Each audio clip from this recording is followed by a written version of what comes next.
Mostly in life, we have moments of time to talk about what's going on in life. Lately, I haven't had much time to do that because I've been pretty busy working on my homeless initiative.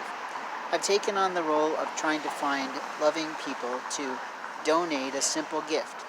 The simple gift of a gift card from established national chain restaurants and others local mom and pop establishments that have gift cards. The goal is to help people to stop thinking that they have the right to decide what someone else is going to eat in their life. And when we do that, we make sure that we literally let people decide what they want to eat, when they want to eat it, and how they will eat it by giving them a gift card. When we ply them with a $5 Lincoln note, it helps them to make a choice of where they will spend that money at an inexpensive place to find food, whether it be a Dollar General store, which is one of my favorite places to shop for canned goods, or possibly at a local, national, international chain restaurant that values people who are in struggle and knows how hard it is to put a family together today, so they provide inexpensive meals. I apologize for the fact that I'm sitting near a very large, busy street, but you may hear the traffic traveling by, but I can't help that. It is a Monday evening, and people are busy getting to where they need to go, leaving from work, possibly heading home, or going out to eat in this little bitty crazy town that I'm staying in right now. The reason I say this is because we have lots of opportunities in life to help people, but the lie that Christians tell themselves is they can't help in the moment, or they can't help at all. It is incredibly insulting to walk up to someone and try to ply them with some leftover foods that you have just spent hours literally sitting over at a restaurant with your loving family. What I mean by that is a person might be homeless or completely food deprived, and you have just spent your entire time talking with your family. And I don't know if you didn't miss health class or not, or any type of safe serve food establishment studies, but the truth is that when we are talking, spit actually flies out of our mouth. It's invisible, but it is still present. And for those who chew gum while they're working in a restaurant, they are foolish. They literally are violating the law, I believe, because spit and saliva definitely comes out of our mouths over the people's food that we're serving. It's kind of disgusting. What I mean is that we don't want to take away the power of someone's right to choose food in alignment with their healthcare needs, in alignment with their allergy problems, in alignment with their gluten or other intolerances that aren't quite allergies but are just enough to make a person uncomfortable after a meal. I literally enjoy pizza, but there's certain sauces, certain breads that I can't handle in a pizza. I learned this by trying the establishment. Other people are similar. Some people have allergies to peanut butter, some people have allergies to nuts, some people have allergies to all kinds of things like shellfish and whatnot. The point is, if you try to ply someone with your leftovers, it's not entirely an insult, but it is sort of, because it's saying, I'm going to choose what you're going to eat, and this food isn't as important for me as it is for you. That is openly probably true because you've just filled yourself with food. But to a person who doesn't get a lot of choices in life, it's sort of one of those things saying, I'm going to make the decisions for you. I've had that happen on occasion where loving donators want to just choose the food they're going to donate. The problem is, I went to a Burger King the other day. I was gifted some food, which was very loving and kind by the representative behind the establishment, who promised to purchase it for me on her own. It turned out that the manager agreed to do it out of a courtesy of what used to be called comping a meal for someone in that industry. I know because my late brother used to work in that sort of a field, and he told me that sometimes they did that for people. But the problem wasn't that, it's that they changed the menu.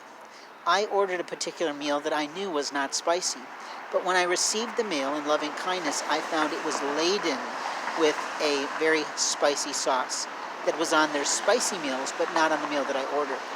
It was sort of too late at that point because I had tasted it to give it back and say, this is not right.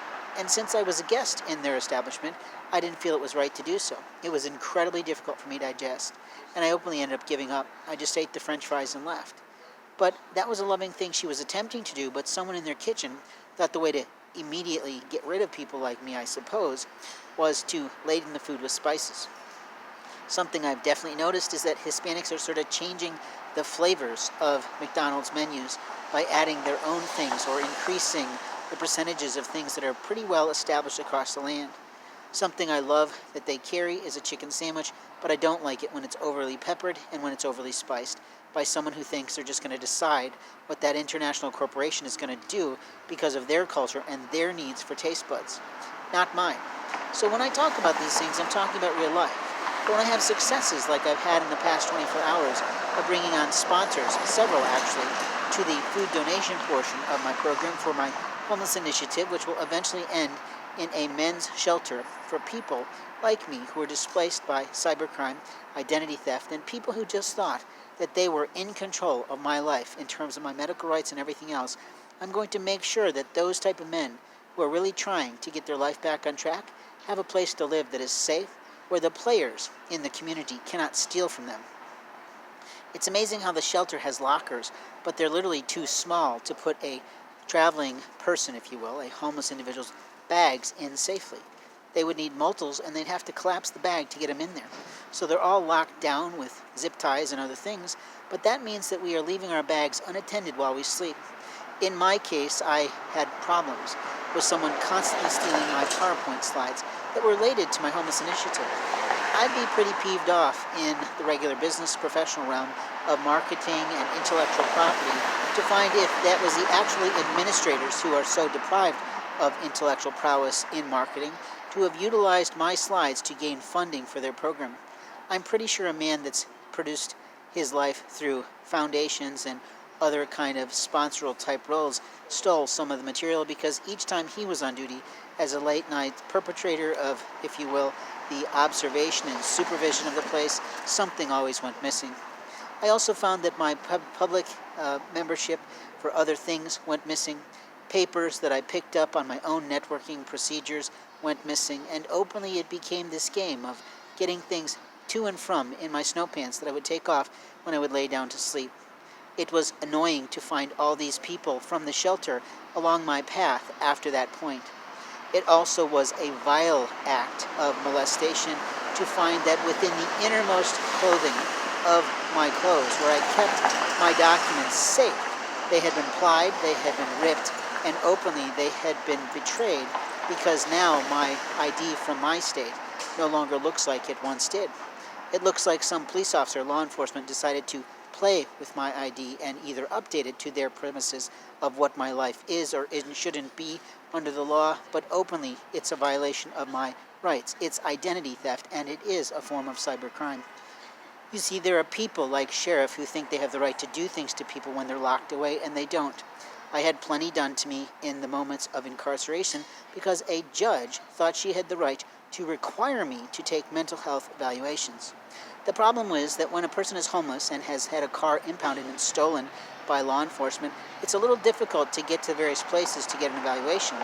It is also a fool's errand to receive any information in literature in terms of addresses and phone numbers from that actual sheriff's department, because none of what they provided actually accessed a current individual. Every person that I was provided a name for actually didn't exist anymore in those organizations. There was no representative calling me back to tell me when they could do it, and pretty much I'm sure they've monkeyed around with my federally protected phone line that is available to me through Google Voice. I have been a part of Google Voice since its inception. My Google Voice pages used to say Grand Central, but I'm pretty sure Google has removed that privilege of being a grandfathered in person, which kind of pisses me off. I really was proud of that fact, that I was a part of the original people who got on their program. But in life, I can be angry at that large corporation, or they can decide if they're going to be a David and Goliath situation where we take them down, like is being happening, the dismantling of Facebook for their lies and theft of our rights to privacy and what we're looking at and who we're talking to.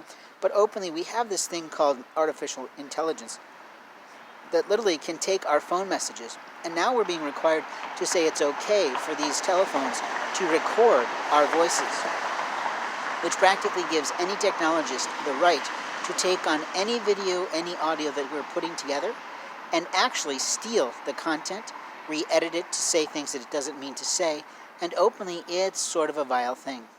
We are going into this privileged state, according to some law enforcement, of being allowed to do things, when in truth a privileged state means I have the right to my privacy, which is why Facebook was recently sued.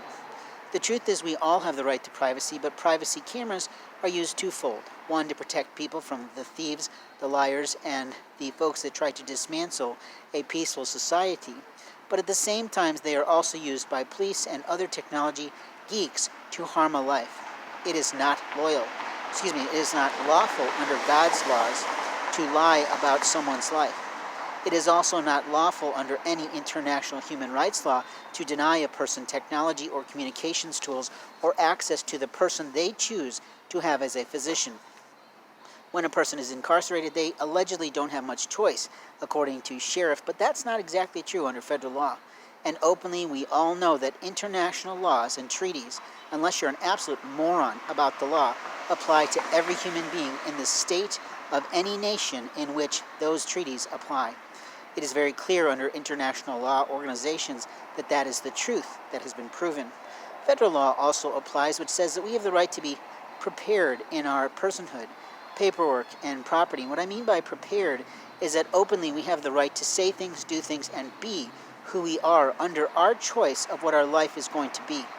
No physician, no sheriff, no person unrelated to our intimate life has the right to ply us, to investigate us, to autopsy us while we're asleep, that they put us under to see and investigate our bodily functions.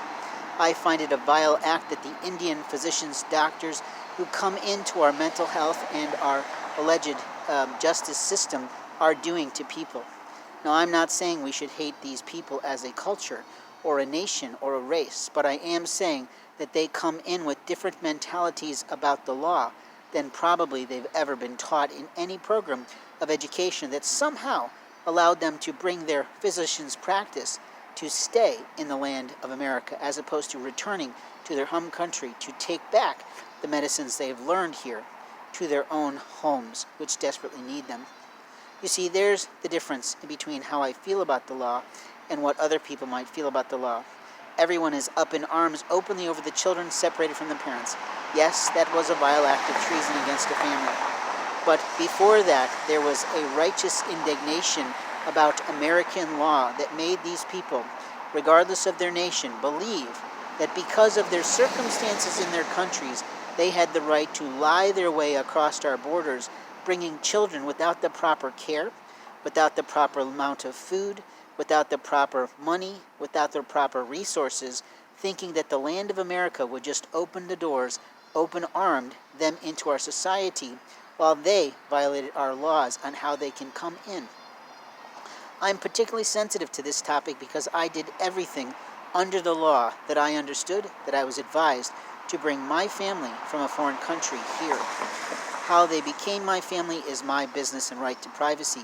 The fact that they eventually became my family is truth, and openly I had to pay through the nose with part of my inheritance to make sure that my spouse, significant other if you will, and my child had a proper education, not only about the law, where I purchased books in a foreign language to ensure they knew what the laws were, what their rights were, but I also paid through the nose to ensure they got a proper education.